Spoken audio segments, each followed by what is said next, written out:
그때까지만 해도 저는 우리 가족이 꽤 단단하다고 믿고 있었습니다. 특별히 잘 사는 집은 아니었지만 적어도 서로의 얼굴을 보며 밥을 먹을 수 있었고 큰 소리 없이 하루를 마무리할 수 있는 집이었습니다. 평생을 성실하게 살았다고 자부할 수는 없었지만 가족을 부끄럽게 한 적은 없다고는 말할 수 있었습니다. 저는 성우였고 아내 미정과 두 아이 준호와 은지와 함께 살고 있었습니다. 아이들은 이미 각자의 삶을 꾸리고 있었지만 주말이면 자연스럽게 집에 들렀고 특별한 이유 없이도 전화가 오가는 관계였습니다. 돈 이야기는 거의 하지 않았습니다. 필요하면 필요한 만큼 도왔고 모자라면 그냥 참고 넘겼습니다. 누가 더 많이 받았는지, 누가 덜 받았는지를 따질 이유가 없다고 생각했기 때문입니다. 우리는 그런 가족이라고 믿고 있었습니다. 그래서 그날도 별다를 것 없는 하루였습니다. 퇴근길에 습관처럼 들른 편의점에서 로또를 한 장 샀고 계산대 앞에서 직원이 건넨 종이를 아무 생각 없이 주머니에 넣었습니다. 사실 저는 로또를 자주 사는 편도 아니었습니다. 당첨을 기대한 적도 거의 없었습니다. 그날도 마찬가지였습니다. 집에 돌아와 저녁을 먹고 텔레비전을 켜놓은 채 소파에 앉아 있다가 문득 주머니 속 종이가 떠올랐을 뿐이었습니다. 숫자를 확인하는 순간에도 큰 기대는 없었습니다. 하나 맞고 둘 맞고 셋 맞는 정도면 운이 좋은 날이라고 생각했습니다. 그런데 숫자를 하나씩 대조할수록 이상한 느낌이 들기 시작했습니다. 4개가 맞았고 5개가 맞았고 마지막 숫자까지 맞아떨어지는 순간 저는 한동안 아무 말도 하지 못했습니다. 손에 쥔 종이를 다시 보고 화면을 다시 보고 다시 종이를 봤습니다. 그때까지도 확신은 들지 않았습니다. 머릿속에서는 계속해서 다른 가능성을 찾고 있었습니다. 번호를 잘못 봤을 수도 있고 회차를 착각했을 수도 있다고 스스로를 설득하려 했습니다. 하지만 아무리 다시 확인해도 결과는 같았습니다. 로또 1등, 당첨 금액 30억 원이라는 숫자가 분명히 눈앞에 있었습니다. 그 순간 기쁨이 먼저 오지 않았다는 사실을 저는 지금도 기억합니다. 심장이 뛰긴 했지만 환호가 터져 나오지는 않았습니다. 오히려 머릿속이 갑자기 텅 비어버린 느낌이었습니다. 이 돈이 내 것이 맞는지, 이 일이 현실인지조차 판단이 서지 않았습니다. 아내에게 말해야 할지, 아이들에게 바로 알려야 할지, 아니면 조금 더 혼자 생각해 봐야 할지조차 결정하지 못한 채 시간이 흘렀습니다. 결국 저는 미정에게 조용히 말을 꺼냈습니다. 장난처럼 들리지 않게, 그러나 너무 무겁게도 들리지 않게 조심스레 말했습니다. 미정은 처음에는 웃었습니다. 그런 농담은 하지 말라고 했고 제가 진지한 얼굴을 하고 있다는 사실을 알아차리자 그제야 종이를 받아들고 숫자를 하나씩 확인하기 시작했습니다. 그리고 미정의 얼굴에서 표정이 사라졌습니다. 아무 말도 하지 않은 채 종이를 내려다보던 미정은 잠시 후 제 얼굴을 바라봤습니다. 그 눈빛에는 기쁨보다 당황이 더 짙게 깔려 있었습니다. 우리는 한동안 아무 말도 하지 않았습니다. 이 소식을 누구에게 먼저 알려야 할지, 어떻게 알려야 할지, 아니면 아예 말하지 않는 것이 나은지까지 모든 가능성이 동시에 머릿속을 스쳐 지나갔습니다. 결국 우리는 아이들에게도 이 사실을 알리기로 했습니다. 숨길 이유가 없다고 생각했고 가족이니까 함께 기뻐해야 한다고 믿었기 때문입니다. 준호와 은지는 처음에는 믿지 않았습니다. 농담이라고 생각했고 확인을 거듭했습니다. 그리고 30억이라는 숫자가 분명해지자 두 사람의 반응은 조금씩 달라지기 시작했습니다. 준호는 현실적인 질문을 던졌습니다. 세금은 얼마나 되는지, 실수령액은 얼마인지, 돈은 어디에 보관해야 하는지를 차분하게 물었습니다. 은지는 말을 잃었습니다. 한참을 있다가 정말이냐는 말을 몇 번이나 반복했습니다. 그날 저녁 우리는 오랜만에 한자리에 모여 앉아 있었지만 예전과는 다른 공기가 흐르고 있었습니다. 웃음은 있었지만 어딘가 어색했고 축하의 말 속에는 설명하기 어려운 긴장이 섞여 있었습니다. 누군가는 이 돈으로 무엇을 할 수 있을지를 말했고 누군가는 너무 떠벌리지 말아야 한다고 말했습니다. 저는 그 모습을 보며 애써 마음을 다잡았습니다. 이 돈이 우리 가족을 더 편안하게 만들어줄 거라고, 오히려 그동안 하지 못했던 것들을 해볼 수 있는 기회가 될 거라고 스스로를 설득했습니다.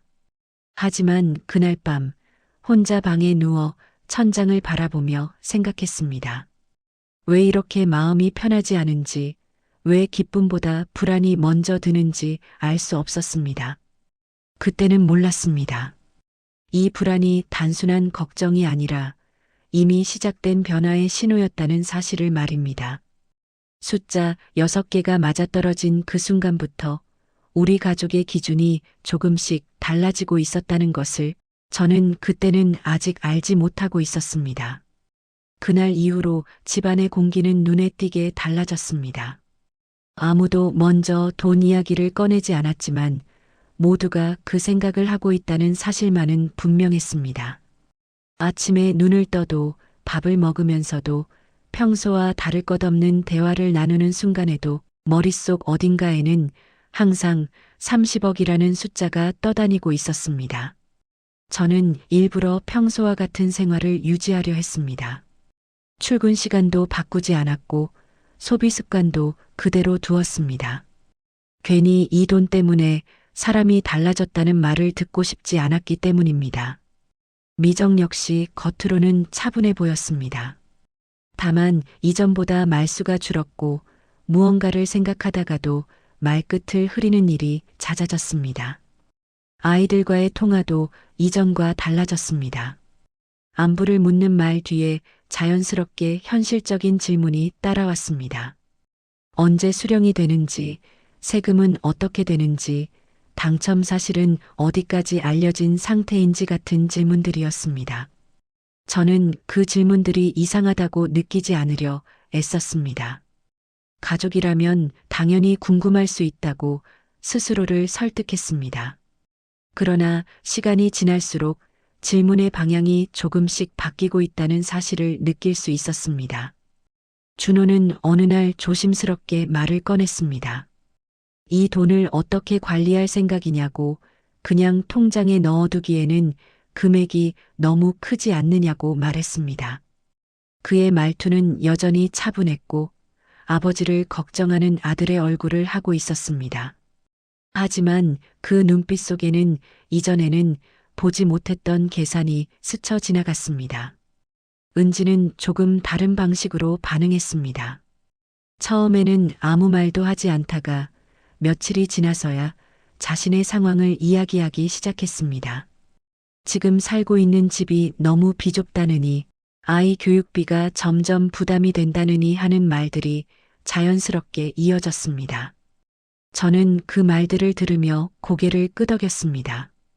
부모라면 당연히 해줘야 할 이야기라고 생각했습니다. 그런데 이상하게도 대화가 끝나고 나면 마음 한구석이 계속 불편했습니다. 예전에는 같은 이야기를 들어도 이런 기분이 들지 않았기 때문입니다. 그 차이가 무엇인지 곰곰이 생각해 보니 그 전에는 부탁이었고 지금은 기대라는 사실을 깨닫게 되었습니다. 가족회의라는 이름으로 처음 모였던 날도 기억이 납니다. 누가 먼저 제안한 것은 아니었지만 자연스럽게 그런 자리가 만들어졌습니다. 우리는 식탁에 둘러앉아 이 돈을 어떻게 해야 할지 이야기를 나눴습니다. 미정은 최대한 차분하게 말을 이끌었습니다. 당장 큰 결정을 내릴 필요는 없고 시간을 두고 천천히 생각하자고 했습니다. 저 역시 같은 생각이었습니다. 이 돈이 우리 인생에 어떤 의미를 갖게 될지 충분히 고민하고 결정하고 싶었습니다. 그러나 그 자리는 오래 평온하지 않았습니다. 준호는 현실적인 문제를 다시 꺼냈습니다. 세금과 관리 그리고 혹시 모를 분쟁을 대비해 명확한 기준을 세워야 한다고 말했습니다. 그는 어디까지나 모두를 위한 이야기라고 덧붙였지만 그 말은 묘하게 경계를 긋는 느낌을 주었습니다. 은지는 그 말을 듣고 표정이 굳었습니다. 그녀는 갑자기 목소리를 높이지는 않았지만 서운함이 묻어나는 말투로 이야기를 이어갔습니다.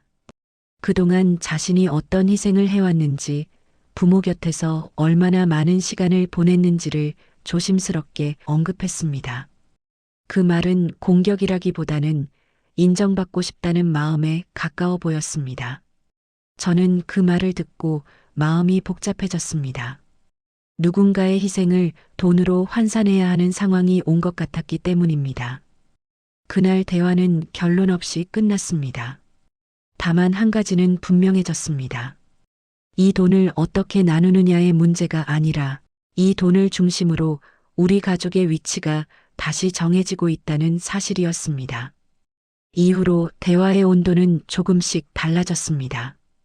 이전에는 웃으며 넘길 수 있던 말들이 예민하게 들렸고 사소한 표현 하나에도 마음이 흔들렸습니다. 누구는 조심스럽게 말을 고르고 누구는 아예 말을 아꼈습니다.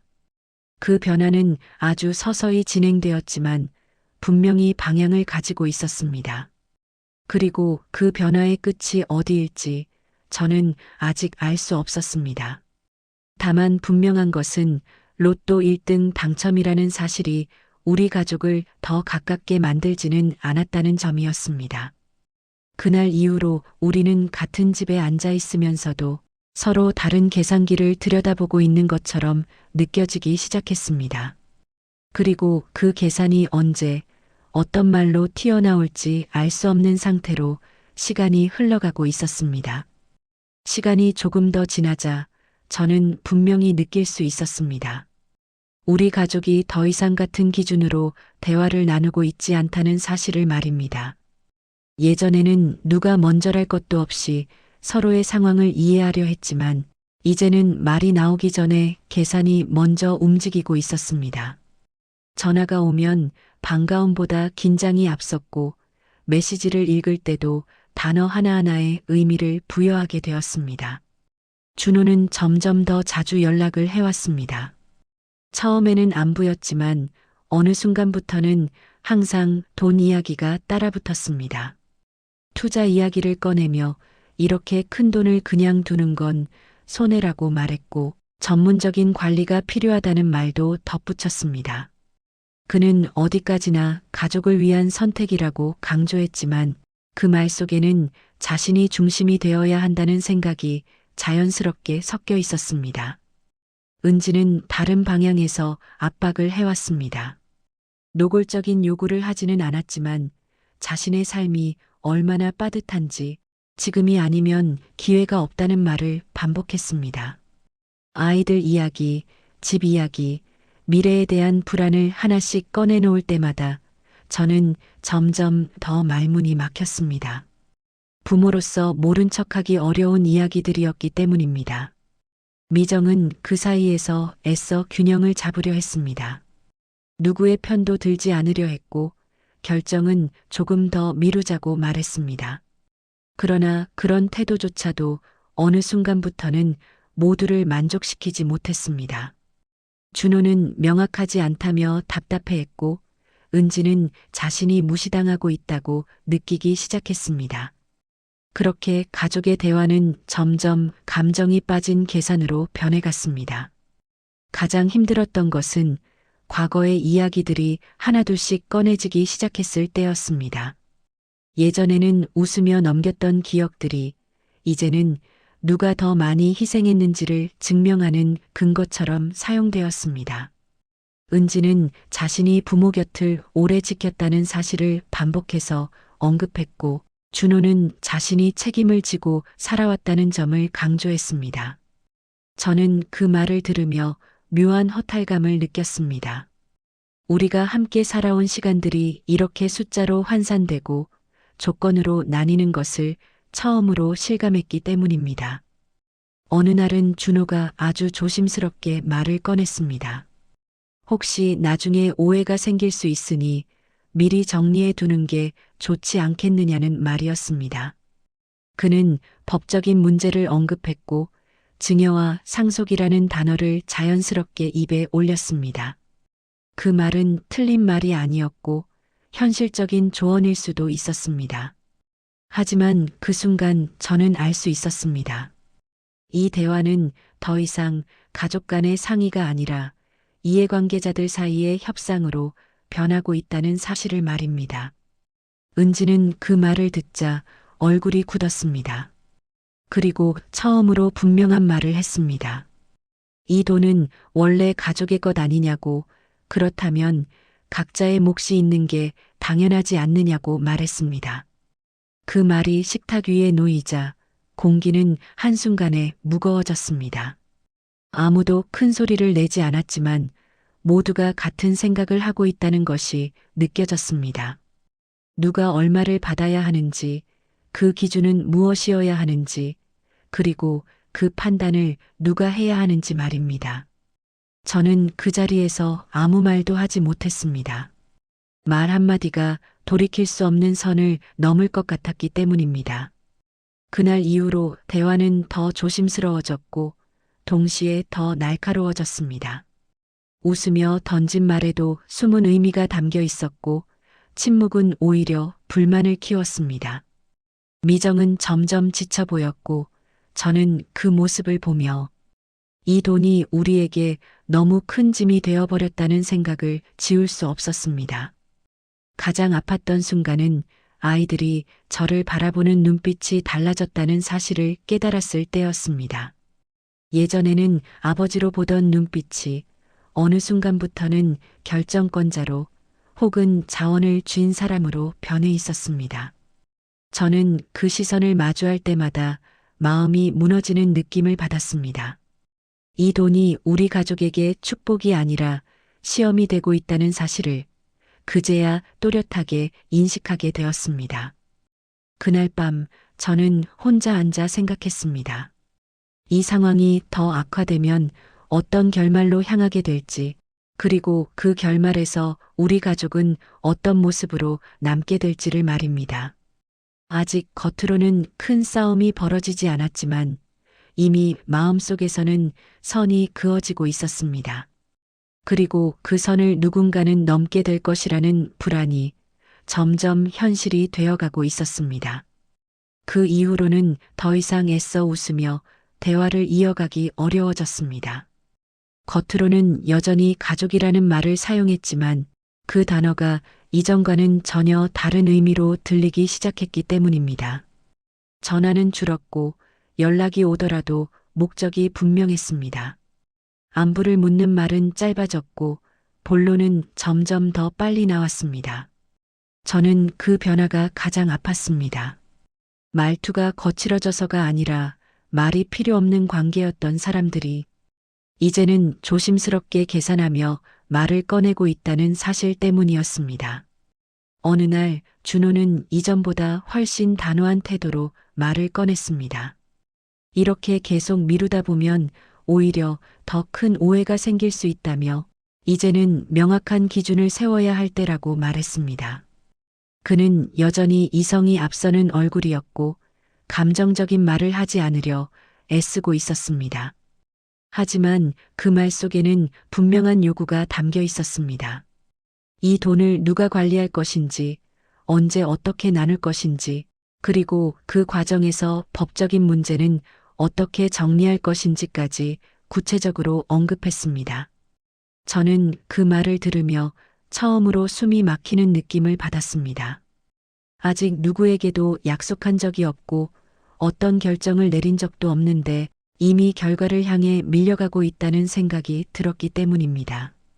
은지는 그 자리에 함께 있지 않았지만 이후에 따로 전화를 걸어와 자신의 입장을 분명히 했습니다.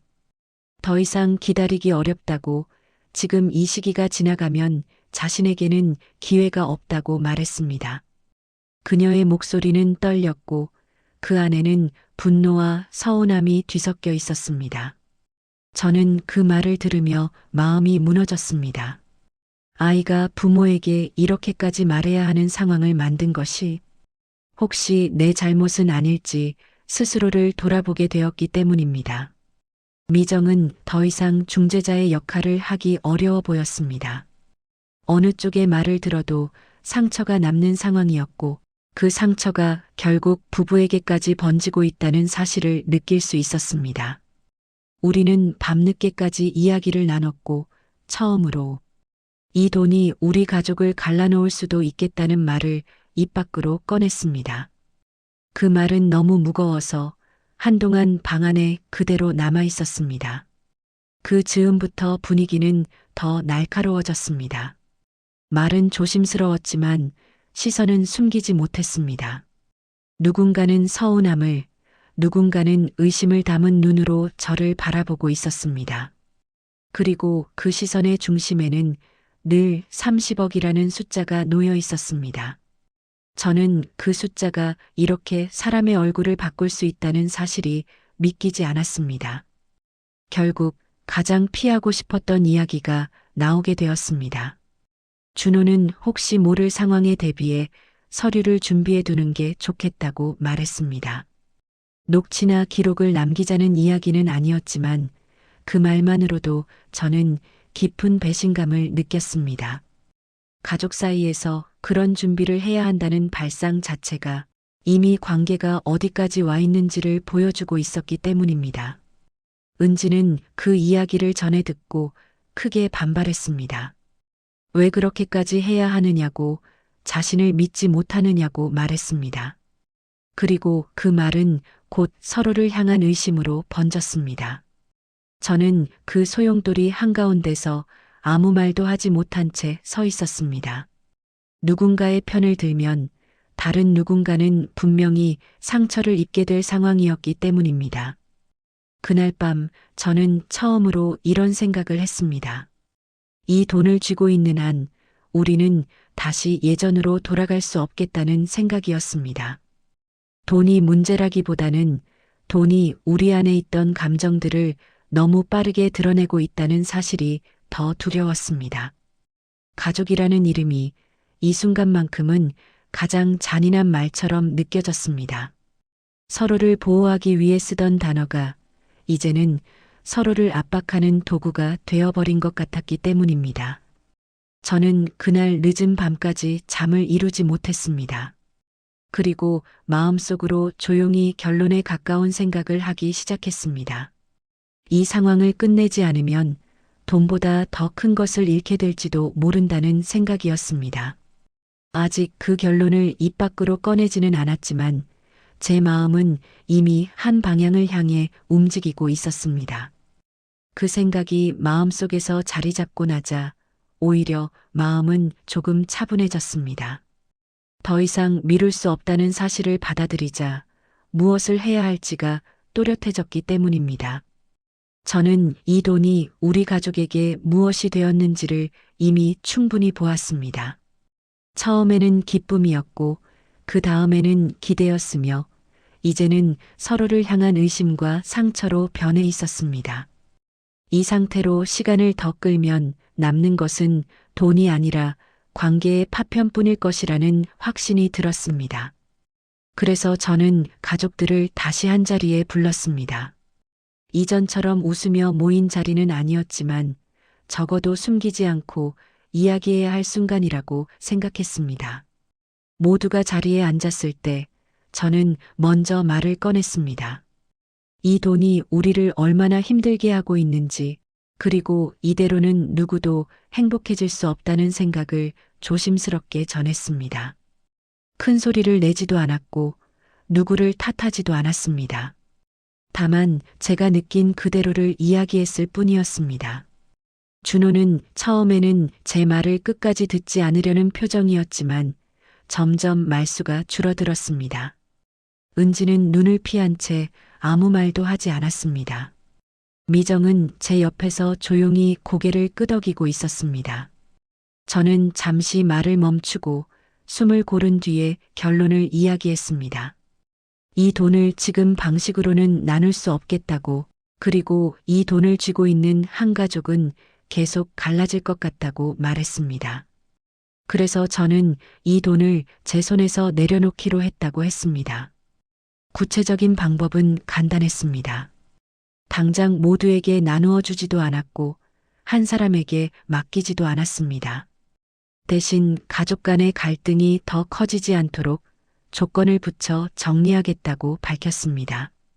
생활에 꼭 필요한 부분은 지원하되 이 돈이 누군가의 무기가 되지 않도록 하겠다는 선택이었습니다. 그 말이 끝나자 방안은 조용해졌습니다. 아무도 쉽게 반응하지 못했습니다. 준호는 한참을 생각하다가 결국 고개를 숙였습니다. 은지는 눈가가 붉어졌지만 이전처럼 날카로운 말은 하지 않았습니다. 그 침묵 속에서 저는 처음으로 이 선택이 틀리지 않았을지도 모른다는 생각을 했습니다. 이후로 모든 것이 완전히 회복되지는 않았습니다. 예전처럼 아무 일 없던 가족으로 돌아갈 수는 없었습니다. 그러나 적어도 더 이상 서로를 향해 계산기를 들이대지는 않게 되었습니다. 누군가는 거리를 두었고 누군가는 조심스럽게 관계를 이어갔습니다. 저는 그 모든 모습을 받아들이기로 했습니다. 모든 관계가 같은 모양으로 유지될 수는 없다는 사실을 이제는 인정하게 되었기 때문입니다. 시간이 지나면서 이 일은 점점 하나의 기억으로 남았습니다. 로또 1등 30억 원이라는 숫자는 여전히 사람들의 입에 오르내리기 좋은 이야기였지만 우리 가족에게는 다른 의미로 남게 되었습니다. 그것은 부자가 될 수 있었던 기회라기보다는 우리가 어떤 사람인지 드러나게 했던 순간이었습니다. 저는 이제야 분명히 말할 수 있습니다. 돈은 사람을 바꾸지 않습니다. 다만 그 사람이 무엇을 가장 중요하게 여기는지를 드러낼 뿐입니다. 그 사실을 깨닫기까지 너무 많은 마음이 다쳤지만 그 덕분에 저는 하나의 선택을 할 수 있었습니다. 가족을 완벽하게 지키지는 못했을지라도 적어도 제 자신을 잃지는 않았다는 선택 말입니다. 지금도 가끔 그날을 떠올립니다. 숫자 6개가 맞아떨어졌던 그 순간을 말입니다. 그때 다시 선택할 수 있다면 저는 같은 선택을 할 것인지 스스로에게 묻곤 합니다. 그리고 여전히 답은 쉽지 않습니다. 다만 한 가지는 분명합니다. 그 돈이 없었다면 보지 못했을 진실을 저는 분명히 마주했다는 사실입니다. 그리고 그 진실을 외면하지 않고 선택했다는 것만으로도 제 인생의 마지막 판단은 부끄럽지 않았다고 말할 수 있었습니다.